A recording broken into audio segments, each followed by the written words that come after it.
Real life Iron Man and one of the most successful businessman Elon Musk के बारे में आज हम बात करेंगे और इनकी लाइफ के कुछ पागलपन वाले किस्से के बारे में आज हम बात करेंगे जो कि यकीनन आपका दिमाग हिला देगा। बस आखिरी लाइन तक सुनना, एक भी सेकंड वेस्ट मत करना। So let's start the journey of world famous businessman Elon Musk. किसी भी नॉर्मल इंसान को कंप्यूटर प्रोग्रामिंग सीखने के लिए 6 महीने लगते हैं, पर इस बंदे में पहले से ही कुछ ऐसी खास बात थी। 9 साल की उम्र में एलन मस्क को पहला कंप्यूटर मिला।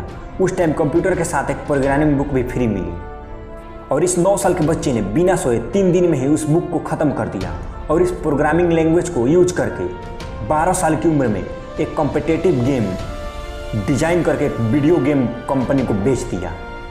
ऐसे ही कुछ अजीबो गरीबों किस्सों से भरा है एलन मस्क का बचपन। कहते हैं एलन मस्क के पास फोटोग्राफी मेमोरी है, यानी कि कोई भी चीज़ वो एक बार देख लेते हैं तो उन्हें याद हो जाती है। ये बात तो आपने सुनी होगी कि एलन मस्क को स्कूल में काफ़ी बुली किया जाता था, जिसकी वजह से उनका कोई दोस्त नहीं था और इसीलिए इस बंदे ने अपना ज़्यादातर वक्त किताबों पढ़ने में गुजार दिया। एलन मस्क के भाई बताते हैं एलन 7-8 साल की उम्र से दिन के 15-15 घंटे पढ़ते थे। अभी ये आपको कुछ फनी लगेगा, लेकिन ये एक्चुअल सही किस्सा है। बचपन में किसी से बात करते करते ये बंदा अपनी सोच में गुम हो जाता था, जिसकी वजह से इनको पेरेंट्स को स्टार्टिंग से लगने लगा कि ठीक से सुन नहीं पा रहे हैं और इसलिए इनका कान का ऑपरेशन भी कराया गया। पर ऑपरेशन के बाद भी इनको कुछ फर्क नहीं पड़ा और उसके बाद पता चला कि इनकी फोकस लेवल इतना ज़्यादा है कि जब वो कुछ सोच रहे होते हैं तो उन्हें आसपास की आवाज़ें सुनाई नहीं देती है।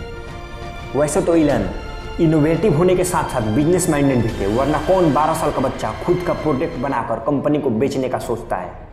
17 साल की उम्र में एलन पेंसिल्वेनिया यूनिवर्सिटी में एडमिशन लेकर कनाडा शिफ्ट हो गए और वहाँ उनके कुछ दोस्त भी बने।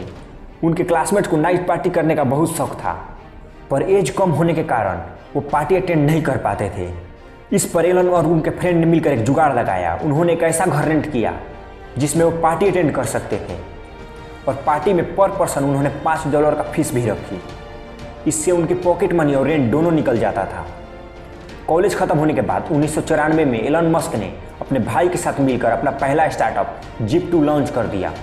जीप2 से लेकर स्पेसएक्स, टेस्ला और ओपेनएआई तक जितने भी स्टार्टअप एलन मस्क ने स्टार्ट किए, जीप2 में अलग अलग बिजनेस मैप पर और उनके इन्फॉर्मेशन जीप2 के वेबसाइट पर प्रोवाइड करते थे, जिससे बिजनेस ओनर्स को नेटवर्किंग में हेल्प मिलती थी और एलन का ये बिजनेस चला। केवल 5 सालों में एलन ने ये कंपनी $307 मिलियन के वैल्यूएशन के साथ कॉम्बैक को बेच दी और इसमें एलन का शेयर $22 मिलियन का था। अब एलन मस्क एक मल्टी मिलियनर बन चुके थे। उनके पास एक बड़ा सा अपार्टमेंट, एक प्लेन और एक स्पोर्ट्स कार भी थी। ऐसे ही एलन एक दिन बैंक गए हुए थे। उन्होंने देखा कि लंबी लंबी लाइनें लगी हुई थी। यही जन्म हुआ X.com कंपनी का। एलन की ये कंपनी ऑनलाइन ट्रांजैक्शन केवल ईमेल से प्रोवाइड कराती थी। शुरुआत में तो लोग भरोसा करने से कतराते थे, पर बाद में रैपिडली की अच्छी खासी ग्रोथ हुई और आगे चलकर X.com पेपाल बनी।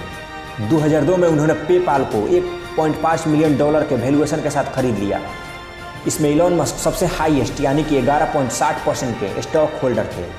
उसके बदले उन्हें $165 मिलियन मिली और पेपाल की इसी डील के बाद जन्म हुआ पेपाल माफिया का। मतलब ये जितने भी शेयर होल्डर थे उन्हें पेपाल बेचने के बाद खुद की बड़ी बड़ी कंपनियां बनाई, जिसमें यूट्यूब, लिंक्डइन, स्पेसएक्स, टेस्ला जैसे बड़े बड़े ब्रांड शामिल हैं।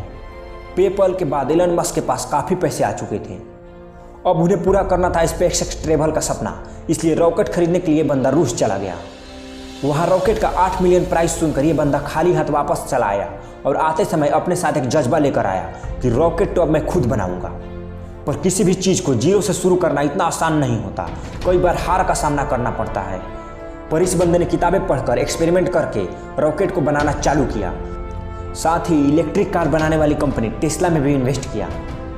पर इतनी कोशिश के बाद भी नाकामयाबी बंदे का पीछा छोड़ने को तैयार ही ना थी। एक के बाद एक रॉकेट के टेस्टिंग फेल हो रहे थे। यह टेस्ला भी फीडिंग न मिलने की वजह से डूबने के कगार पर थी। एक समय तो ऐसा भी आया जब इस बंदे के पास आखिरी $40 मिलियन बचे थे और दोनों कंपनी डूबने के कगार पर थे। इनके पास 2 ऑप्शन थे, स्पेसएक्स में सारा पैसा लगाकर टेस्ला को डूबने दें या दोनों में आधा आधा पैसा लगाकर दोनों को डूबने दें। पर ऐसी सिचुएशन में इस बंदे ने दूसरा रास्ता चुना और इनफॉर्चुनेटली इनका चौथा रॉकेट चल पड़ा और साथ ही इनका किस्मत भी।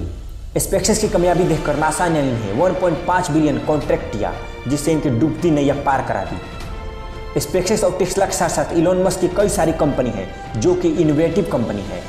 इसमें कीथेवेरिंग कंपनी जो कि ट्रैफिक कम करने के लिए कई जगह पर टनल बना रही है।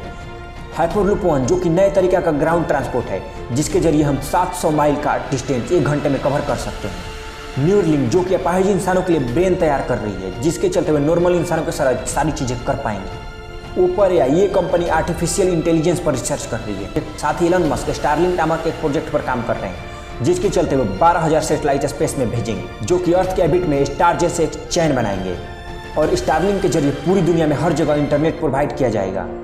जहाँ सबकी सोच खत्म होती है वहीं इस बंदे का सोच शुरू होती है। तो जज्बा हो तो इलॉन मस्क जैसा। दोस्तों आज का ये वीडियो अगर आपको पसंद आया हो तो इस वीडियो को लाइक और शेयर जरूर करें और मेरे चैनल को सब्सक्राइब करके बेल आइकन जरूर दबाएं। फिर मिलते हैं अगले वीडियो में, तब तक के लिए जय हिंद जय भारत।